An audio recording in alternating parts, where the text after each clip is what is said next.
کیا حالت حیض میں عورت شب قدر کے اعمال انجام دے سکتی ہے یا نہیں؟ اگر انجام دے سکتی ہے تو اس کا طریقہ کار کیا ہوگا؟ آئیے جانتے ہیں اس سوال کا جواب اس ویڈیو میں۔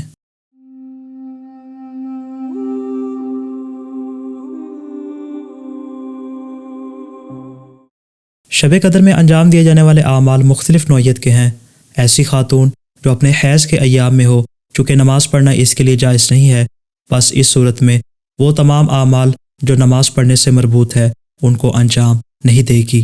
اسی طرح ان راتوں میں وہ عمل جو قرآن کو سامنے رکھنے یا سر رکھنے پر موقوف ہے، اس میں بھی ضروری ہے کہ اپنے سامنے قرآن مجید کو اس طرح رکھے کہ اس کے حروف کو مس نہ کرے۔